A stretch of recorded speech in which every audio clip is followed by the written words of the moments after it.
Hey Yoke, what is going on with the viewers of the tube? I would like to kindly introduce myself as Tyler, the host of the only crypto channel that loves when a pig is the liquor, just like Jim Leahy. Here it come, I gotta get the intoxicated pig. Look at this pig. Hey, are you messed up, girl?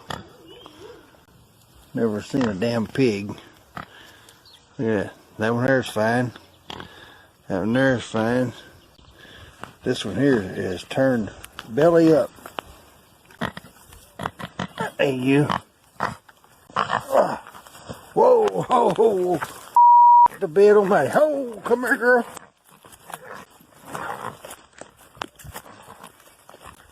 Holy hell, fuck. I didn't mean to do that. You know our pig in a blanket. It's time for Chico Crypto. Well, my friends, now that it has officially passed the Bitcoin halving and the reward slashing, we can finally move on to what comes next, the end of the 4-year cycle, which in the past has always meant a more than parabolic run. Pulling out this beautiful BTC halving rallies chart, we can see pre-halving always has a rally in the 4-year cycle, although with each halving, the rally has decreased in magnitude from the cycle's low, with this year's only being 168%. Only. But as we can see in the lighter shade yellow, it's the post-halving rallies that are significant. This is when Bitcoin goes parabolic. After the November 2012 halving to Bitcoin's peak during the post-rally, BTC grew by another 9,212% from the low. It took just over a year for this to happen in December of 2013. I remember the day. As we can see, after the July 2016 halving to Bitcoin's peak during the post-rally, BTC grew by another 2,910% from the low. Although with this rally, it took 1.5 years for this to happen, to the end of 2017. But once again, the parabolic peak was in December. So, is it going to happen again? This time, are we going to rally? Rally, rally, the mission name is Sally. Well, my sister's name isn't Sally, but I'm hoping for a rally. And we will look at just some basic data to see what type of rally this could be. Basic meaning just based on averages, not based like links. So if BTC grew by a total of 9,680% from its low in the first cycle, and then grew by a total of 3,151% in the second cycle, you just add those up, which is 12,831, and then divide by 2. And with rounding up, we get an average growth from the low of 6,416%. How about average time? Well, from the day of the halving in 2012, November 28th, to the peak of the parabolic run, December 4th, 2013, 371 days went by. From the day of the halving in 2016, July 9th, to the peak of the parabolic run, 525 days went by. You just add those up, which is 896, and divide by 2, and we get an average time since the halving to peak of 448 days. So you want some of that FOMO? With just averages, we would hit our next peak 447 days later. 1 day has passed since the halving, so it would be August 2nd, 2021. What would Bitcoin's price be? Well, we grew an average of 6,416% since the all-time low, which was around $3,230. That would put the peak price above 207 grand on that day, August 2nd, 2021. Now, I could tell you that is going to happen. It's a Bitcoin super cycle, and then for the rest of this video, show you how to leverage trade, tempt you with a free $90 referral link, and then go laugh while I don't even make a trade myself and hope for volatility, either way, up or down, because the more of that, win or lose for my subs, the more I would make. But I'm not a total piece of dog poopy, and if you are new to this world and you are watching YouTubers doing that, they are going to hurt you and hurt you very soon. I'm going to be a tad more realistic. I do believe what is going on in the world, hyperinflation across economies, QE and money printer go.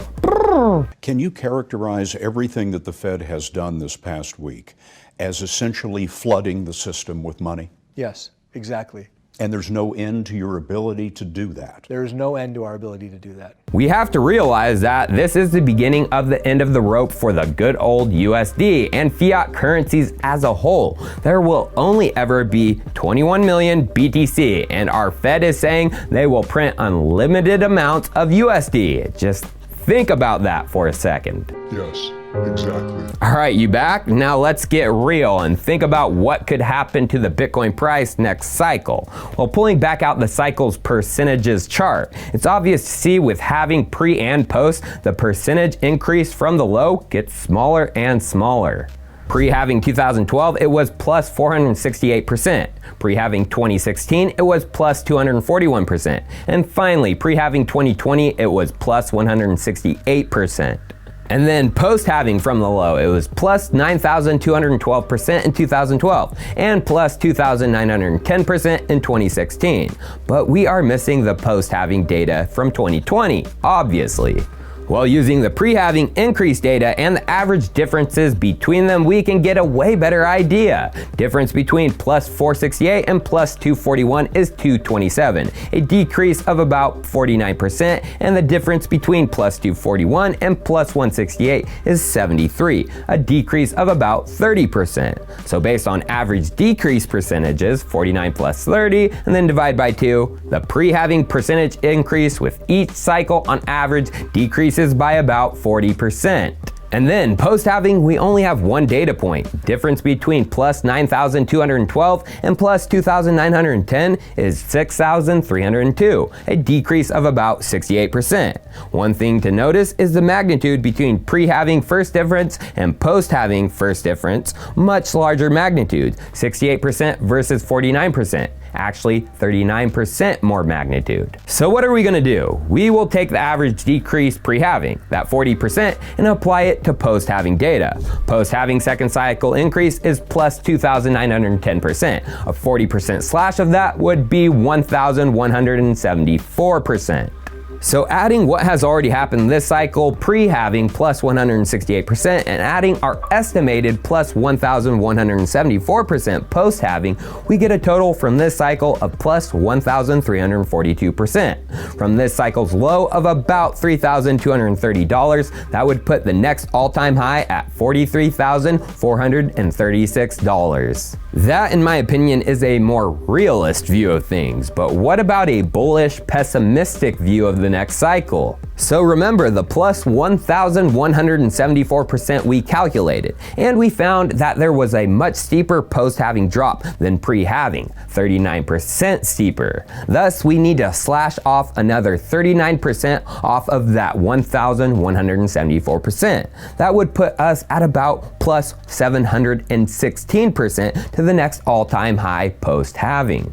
So adding what has already happened this cycle pre-halving plus 168%, adding our estimated plus 716% post-halving, we get a total from this cycle of plus 884%. From the low of about $3,230, that would put the next all-time high at $28,553. So we have three all-time high prices right now. A super bullish based on just averages of $207,000. A realist based on average differences of about $43,000. And a pessimist bullish based on adding a steeper magnitude post of about $29,000. I know, everyone wants a 207K number, but we can't just be FOMO bulls with the blindfolds on. Right, Johnny? But data is data, and maybe we should make one more prediction. I like to call this one the Chico one. It takes the averages of the super, realist, and pessimist, 207K plus 43K plus 29K, added up and then divided by 3, and you get $93,000. I don't know why, I don't know what, but something has told me that 100K or near that mark is this next cycle's target number. Multiple videos I have been calling for that mark, and I did a similar analysis back last year when I was clean shaven and in Miami, and came up with a date of the next all-time high that I really like. Let's watch now. The date to reach the 20K all-time high again would be December 5th, 2021.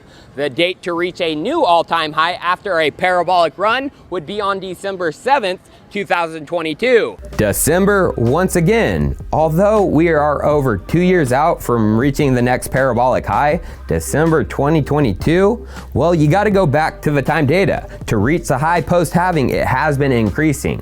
1 year after 2012, 1.5 years after 2016. So based on this, all I gotta say is it just might be a couple of good holidays for crypto holders coming up, 2021, 2022. Merry Christmas, you filthy animals. Cheers. I'll see you next time.